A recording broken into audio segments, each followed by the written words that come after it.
മോഹൻലാൽ നായകനായ തുടരും.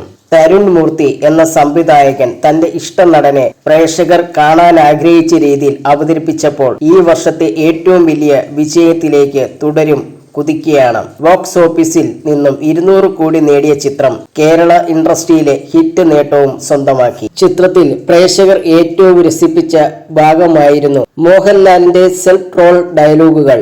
സോഷ്യൽ മീഡിയയിൽ ട്രെൻഡിംഗ് ആയ പല ഡയലോഗുകളും മോഹൻലാൽ തമാശയോടെ അവതരിപ്പിച്ചത് ആരും പ്രതീക്ഷിക്കാത്ത ഒന്നായിരുന്നു. അത്തരം ഡയലോഗുകൾ ഷൂട്ട് ചെയ്ത അനുഭവം പങ്കുവെക്കുകയാണ് സംവിധായകൻ തരുൺ മൂർത്തി. ജാങ്കോ ടിവിയോട് സംസാരിക്കുകയായിരുന്നു തരുൺ മൂർത്തി. ഈ പടത്തിലെ സെൽഫ് ട്രോളുകൾ ഡയലോഗുകൾ കണ്ട് ലാലേട്ടൻ എന്തെങ്കിലും പറയുമോ എന്ന് പേടിയുണ്ടായിരുന്നു. പക്ഷേ യാതൊരു മടിയുമില്ലാതെ അദ്ദേഹം ആ ഡയലോഗുകൾ പറയാമെന്ന് സമ്മതിച്ചു.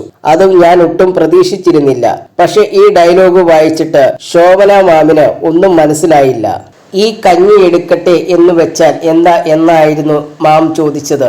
അതുപോലെ വെട്ടിയിട്ട വാഴത്തണ്ട് ഡയലോഗും അതൊന്നും മാമിന് അറിയില്ലായിരുന്നു. മാം ഈ ട്രോളുകളൊന്നും ഫോളോ ചെയ്യാറില്ല.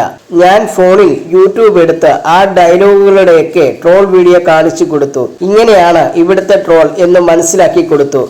അപ്പോഴാണ് അതിലെ ഹ്യൂമർ ശോഭന മാമിന് മനസ്സിലായത്. തരുൺ മൂർത്തി പറഞ്ഞു.